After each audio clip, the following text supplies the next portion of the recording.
sebelum bikin house sebenarnya dari 2010 tuh udah mulai bisnis F&B. Jatuh bangun lah. Kalau saya nggak salah ini juga bisa cross check ke Mas Gufronnya. Ini ada 229 cabang outlet. Satu misi, satu visi, satu goal gitu kan. Dan yang ya itu culture-nya juga harus fit gitu kan. Negara kita ini lagi dalam tanda kutip tidak sedang baik-baik saja.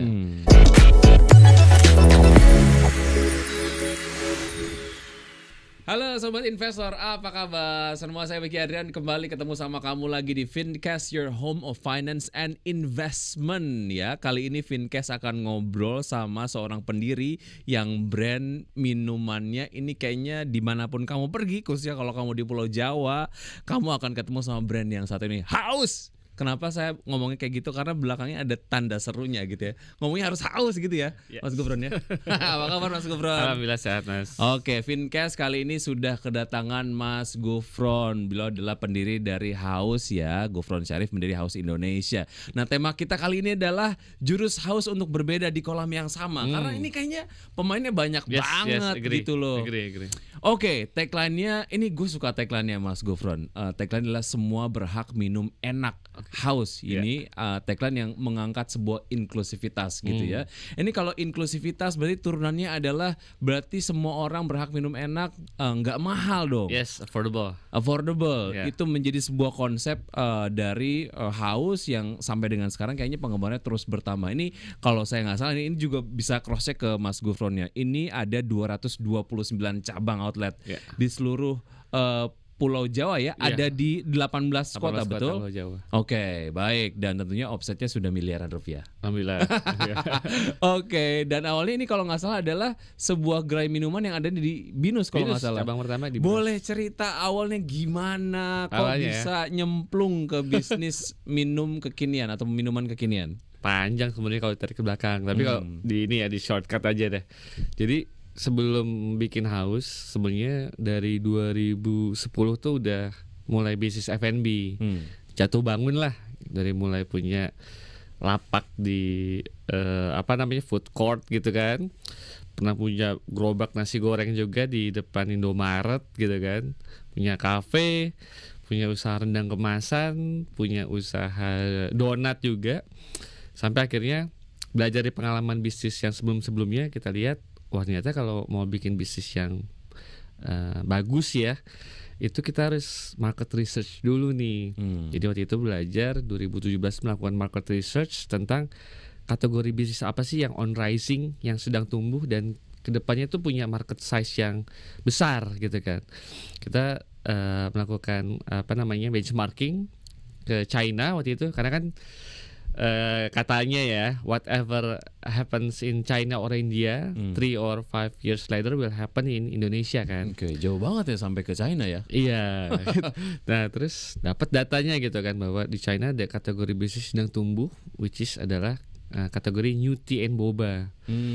Dan di China sendiri waktu itu kita lihat data tahun 2021 ya, market size-nya udah nyentuh 230 triliun per tahunnya, dengan CAGR compound annual growth rate-nya itu kurang lebih di atas 10% lah.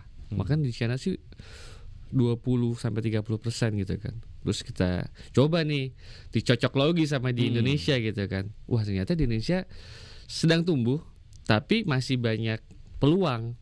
Karena waktu kita mulai kan 2018 itu pemain New Tea and Boba itu cuma baru ada di segmen tertentu doang, dan mostly itu di kelas menengah ke atas. Iya, BA, AB lah gitu. Yang menengah ke bawah belum ada yang garap. Iya, sebenarnya kan Indonesia tahu sendiri 45% penduduk Indonesia adalah di kelas BC kan.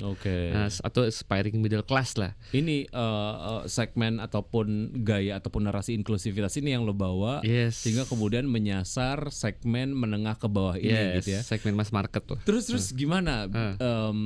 Ada banyak yang bilang untuk bisa masuk ke mass market itu gampang gitu, tinggal kasih enak, murah, abis itu udah kelar gitu. Itu nggak yang lo temuin atau ada hal lain yang betul-betul harus lo pelajarin gitu untuk betul-betul bisa masuk ke market ini? Nah kebetulan kalau kita harus tahu dulu ya kategori bisnisnya apa. New Tea and Boba itu kan ternyata bukan cuma produk F&B, tapi itu produk lifestyle. Jadi orang minum boba ya bukan sama kayak orang beli minum let's say air putih, air mineral atau teh manis gitu. Tapi mereka beli itu ya buat lagi kongko sama teman-teman gitu kan, lagi berasa enjoying keren time. aja. Yes gitu. Berasa blend in sama Betul. lingkungan sekitar. Betul. Gitu. Ada unsur lifestyle-nya. Betul. Oke. Nah at that time waktu itu yang untuk pasar menengah ke bawah belum ada brand, sebenarnya udah ada brand tapi yang belum ada menyajikan ke lifestyle-nya itu. Ya jual boba ya udah cuma ketika orang beli itu ya mungkin dia nggak merasa nih keren atau foto dan posting di sosial media gitu. Dan menurut saya wah ini yang nggak ditangkap sama pemain atau player yang ada Okay. Unsur lifestyle-nya itu. Jadi kita bikin yang boleh dibilang brandnya itu ya aspiring untuk di kelasnya ya, gitu kan. Jadi nggak cuma kita jual produk, tapi kita jual ada brandnya juga. Nah itulah yang waktu itu kita bikin, dimakan tuh sama digigit tuh sama market lah. Oke, tapi satu hal yang menarik kalau lu ngomongin soal lifestyle gitu atau kemasan sebuah produk yang ujung-ujungnya adalah menyasar lifestyle, ini sering disimpulkan bahwa ini adalah berarti mahal nih gitu, menengah ke atas nih. Tapi lo mengemas sebuah produk dengan ada embel-embel lifestyle di dalamnya, tapi juga cukup dimakan oleh menengah ke bawah gitu. Ini yang menarik gitu. Nah itu gimana tuh akhirnya bisa memblendkan sebuah segmentasi yang lo sudah garap sebelumnya dengan sisi lifestyle yang lo juga ingin present gitu. Kuncinya sih di sosial media kalau menurut gue gitu. Jadi boleh bilang kan ya hampir berapa ya, mungkin 90% ya anak muda sekarang berinteraksi ya via sosial media gitu kan. Sekarang gimana kita sebagai brand dipersepsikan oleh target market kita itu punya lifestyle yang different nih sama kompetitor kita. Ya kalau ngomongin at that time 2018 tuh zamannya masih Instagram ya.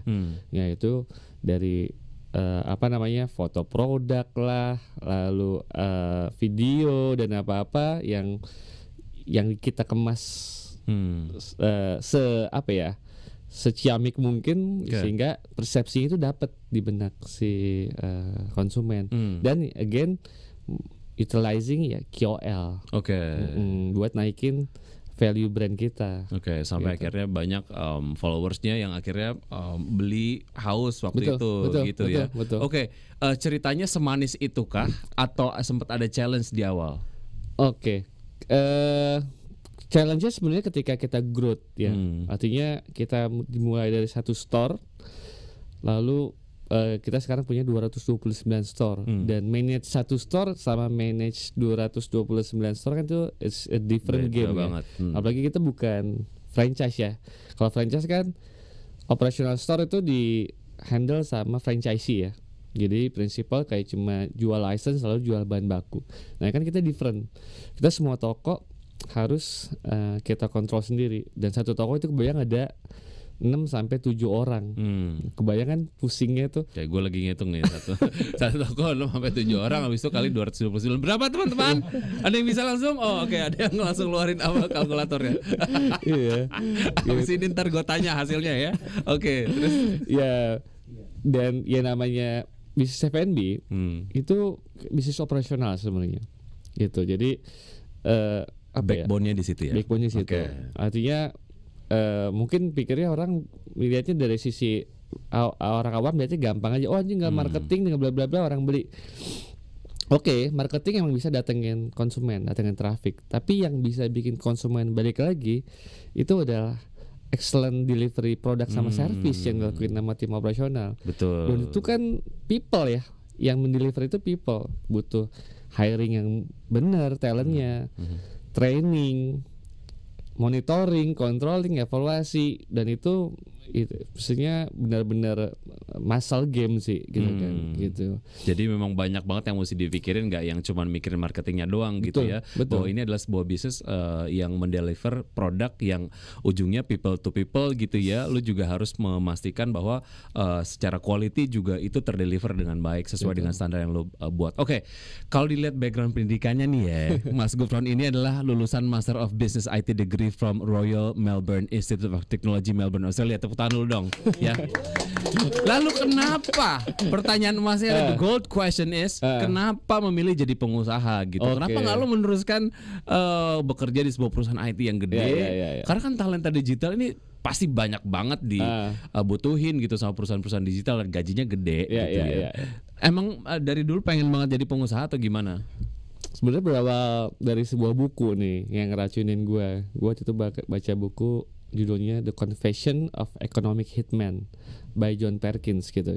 Jadi bukunya itu menceritakan dia tuh ex-agen suatu financial institution dari luar yang tugasnya tuh datang ke emerging market, developed negara dunia berkembang, tuh ngasih debt. Yang debtnya itu adalah debt yang nggak mungkin kebayar karena itu untuk project mercusuar. Ketika negara itu nggak bisa bayar, bergen politik atau bergen natural resources gitu. Terus ternyata salah satu negara yang pernah dikerjain adalah Indonesia. Dan gue pikir anjrit, maksudnya kasihan banget ya negara gue. Maksudnya ternyata secara de facto merdeka, tapi sebenarnya tidak seperti itu kenyataannya gitu. Kita masih dijajah gitu kan secara finansial gitu kan. Terus waktu itu kepikir gue waktu itu masih kuliah kan, apa nih yang bisa gue lakuin nih buat negara gue. Karena waktu itu entah bagaimana ketika kita tinggal di luar itu ternyata kita lebih cinta sama negara kita dibanding ketika kita muncul pada saat lo ada di luar Indonesia gitu ya. Gue udah nggak tahu entah kenapa tuh. Tapi pas di sini biasa-biasa aja. Tapi pas di luar itu ada nasionalisme kita lebih besar lah. Nah waktu itu gue kayak gue harus do something nih. Begitu gue balik ke Indonesia, at least Indonesia punya market yang besar ya, 270 juta penduduk, natural resource-nya besar. Tapi kalau gue lihat ke teman-teman gue yang di kampus dulu, mostly begitu lulus justru pengen kerja di perusahaan asing, gaji besar dan lain. Menurut gue kok egois banget gitu ya, egois banget ya, cuma hidup muat diri sendiri. Padahal negara kita ini lagi dalam tanda kutip tidak sedang baik-baik saja. Nah, ya itu ya, dari situ gue langsung berikrar bahwa abis lulus harus jadi pengusaha. Yes, gitu. Jadi pengusaha yang kalau bisa menginspirasi anak-anak muda Indonesia lainnya ya untuk jadi tuan rumah di negeri sendiri gitu. Kita punya penduduk yang besar, ini market punya natural resources yang besar. Sekarang yang banyak ngolah justru orang-orang dari luar yang datang ke sini. Kenapa nggak kita aja gitu? Nah itu sih sebenarnya. Dan lo juga bisa menyerap banyak banget tenaga kerja gitu ya, untuk bekerja di perusahaan gitu. Oke. Menurut bisikan dari monitor yang ada di samping kanan gua, pada saat lo menjadi pengusaha lo juga sempat mendapatkan tantangan. Tantangan dari keluarga. Itu gimana tuh ceritanya? Nah, gue kan sebenarnya generasi nggak muda-muda amat nih ya. Gue masuk kampus 2000 gitu kan, lulus 2004 S1, S2 lulus 2007 lah. Nah pada masa itu jadi entrepreneur tuh kayaknya bukan satu opsi yang utama lah ya gitu. Orang apalagi di kacamata orang tua kita ya, orang tua kita lihatnya strata sosial paling tinggi tuh jadi lulus jadi ASN gitu kan. Kayaknya kalau jadi ASN tuh idaman mertua banget lah, kurang lebih preferensinya gitu. Kayak gitulah kurang lebih. Kayak gitu. Atau yang status yang keduanya yaitu kerja buat perusahaan asing. Kayaknya nggak pernah ada dalam map jadi lulus kuliah tuh jadi pengusaha gitu kan. Beda sama sekarang. Kalau sekarang udah banyak founder startup yang sukses ya, contohnya kayak Mas Nadiem, Gojek, William juga Tokopedia, Mas Ahmad Zaki, Bukalapak. Jadi kayaknya orang mulai kebuka mata nih bahwa jadi pengusaha pun itu opsi yang oke banget. Opsi yang oke. Nah, kalau gue lulus dulu kan 2007, ya enggak gitu kan. Ya waktu itu orang tua kesannya lu lulus ya udah lu kerja di Bank Indonesia atau Pertamina lah waktu itu orang tua gue. Standarnya itu lah. Standarnya itu kan, dan waduh kayaknya nggak sesuai nih dengan apa yang mau gue lakuin. Tapi kan namanya orang tua, ya gue nggak bisa langsung ngelawan itu ya, takutnya nggak berkah kan. Yaudah gue ikutin, tapi dengan negosiasi ya. Oke, gue kerja di bank deh gitu kan. Kenapa? Karena gue pikir kalau gue kerja di bank, gue bisa ketemu banyak pengusaha dan gue bisa belajar bisnis mereka. Gitu. Karena gue menganalisa kredit mereka gitu kan. Akhirnya disetujuin, ya udah kerja di bank. Di bank, sempat kerja di bank. Oke. Terus jadi berapa lama kerja di bank terus akhirnya memutuskan jadi pengusaha. Jadi 3 tahun lah kurang lebih. Oke. 3 tahun, terus setelah 3 tahun nego lagi ke bokap gitu kan. Oke, kali ini gue udah kerja sesuai mau lo, gue udah belajar. Sekarang gue pengen jadi pengusaha. Iya, jadi pengusaha. Terus kompromi lagi bokap. Artinya boleh deh, tapi asal jadi dosen. Karena namanya orang tua ya, at least kalau misalkan teman-teman yang nanya anak lo ngapain gitu kan, dagang lah, mungkin kan nggak membanggakan mungkin at the time ya. At least kalau tanya teman-teman bokap pengennya anak gue dosen. Nah akhirnya jadi dosen di alma mater gue ya, yang dulu di Bandung, di Universitas Pajajaran. Karena gue ke Bandung, terus gue okein. Kenapa? Karena jadi dosen kan lebih fleksibel waktunya dibanding kerja 9 to 5 kan. Paling sehari 2 jam 3 jam ngajar satu kelas, udah gitu gue bisa cabut tuh dagang. Akhirnya gue lakuin 2010 sambil jadi dosen sambil ngerintis usaha. Gitu. Dan waktu itu usaha-usaha kuliner tadi ya, F&B tadi ya. Ya macam-macam, awalnya recycle plastik. Karena waktu itu masih idealis ya. Kalau kita punya bisnis harus yang solving problem di society. Etetan di Bandung 2010 tuh sebelum zamannya Ridwan Kamil jadi wali kota ya. Wali kota sebelum itu kurang concern sama sampah banyak gitu. Lalu gue pikir, wah gue pernah punya ada debitur nih dulu di bank, bisnisnya recycle plastik. Dan kayaknya kepikiran untuk bikin itu. Bisnis itu gitu. Tapi waktu itu maksudnya gue nggak ada pengalaman di lapangan. Anak baru lulus kuliah dan kerja kantoran, anak di balik meja nggak tahu lapangan, cuma lihat dari Excel doang kan, bagus nih bisnisnya. Ternyata begitu di lapangan, wah it's a different game gitu kan. Wah jadi ternyata nggak sesuai nih sama apa yang pengen, sama passion gue juga gitu kan. Lalu banyak kendala di lapangan, 6 bulan nggak jalan. Gue kayaknya pivot nih. Gue mapping diri gue, strength gue apa sih, weakness gue apa. Ternyata baru selama gue waktu itu umur 27 tahun hidup, gue baru tahu, ternyata strength gue ini, weakness gue ini. Ternyata gue lebih condong ke something yang kreatif.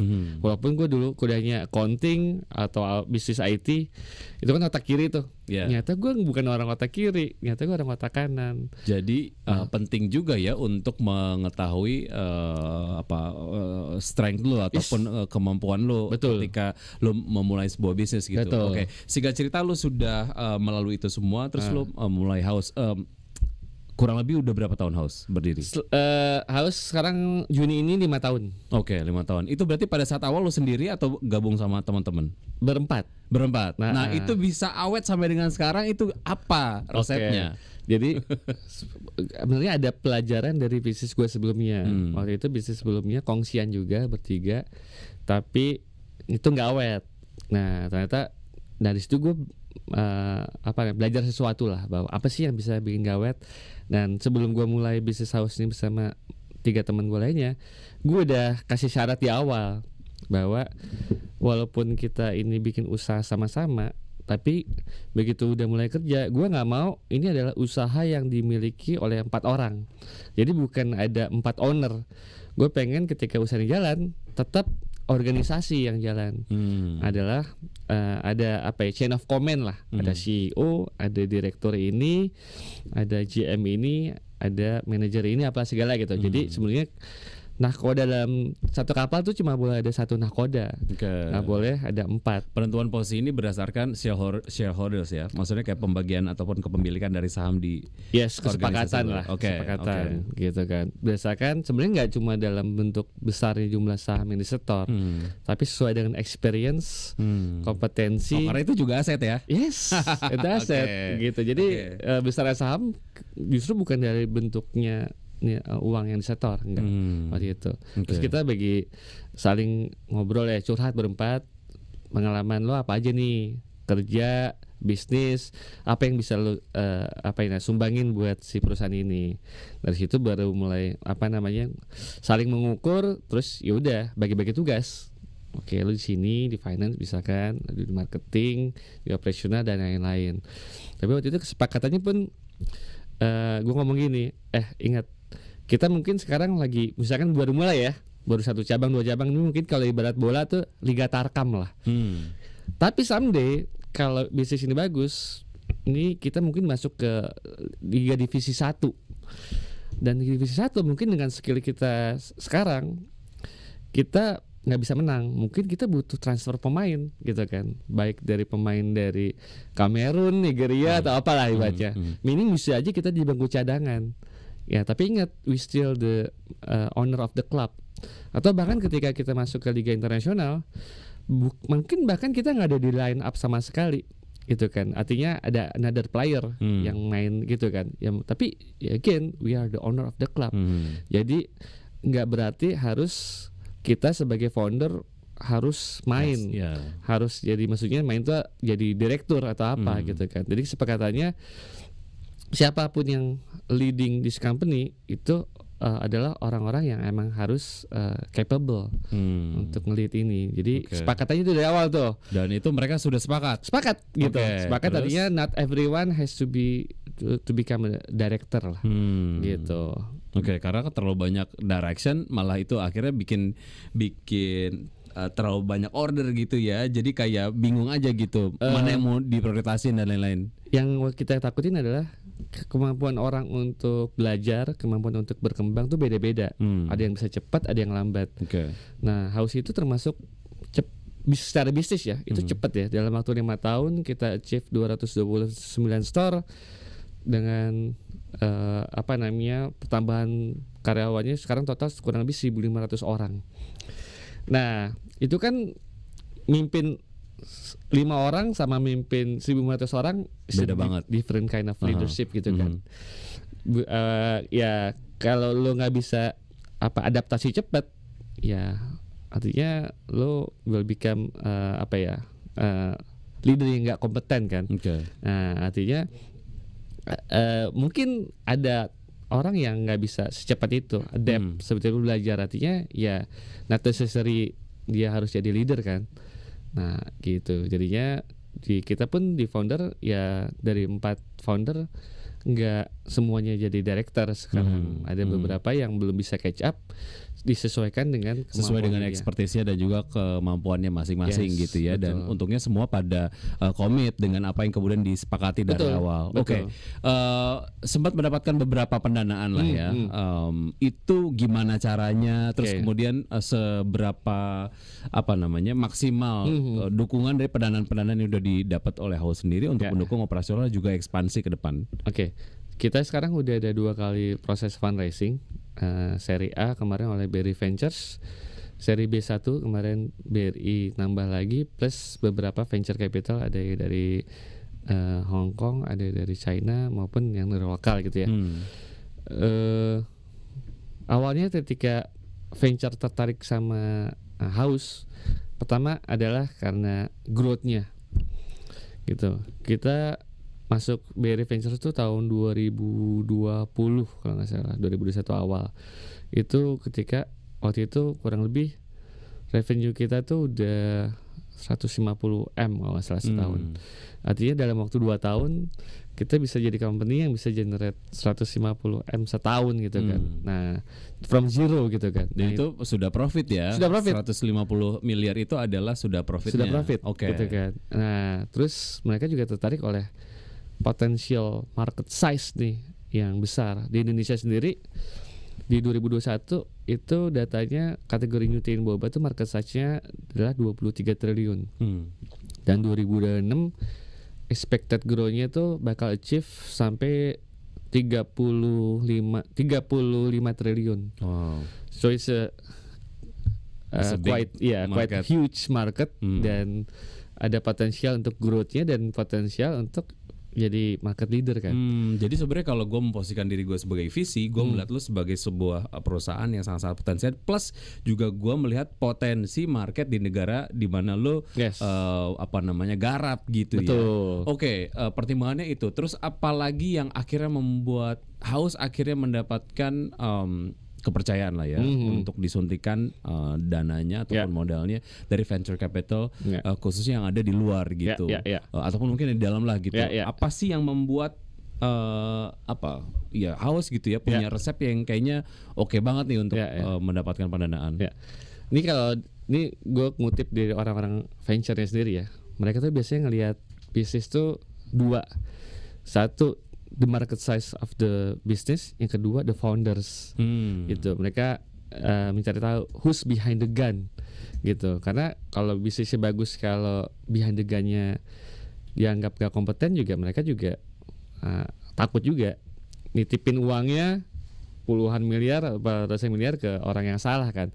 Jadi mereka biasanya ngeliat dulu pengalaman foundernya apa, lalu kompetensinya gimana gitu kan, visi misinya gimana gitu kan, dan itu penting gitu. Jadi boleh dibilang ya kayak saya bangun usaha kan dari 2010 ya, bangun Haus di 2018, jadi udah ada 8 tahun pengalaman bisnis yang jatuh bangunnya saya udah learning lah from segala macam itu gitu kan. Terus ngeliat pengalaman kita juga dalam ngelit Haus gitu kan, nggak hanya tumbuh di top line-nya, di revenue-nya, tapi tumbuh juga di EBITDA-nya kan.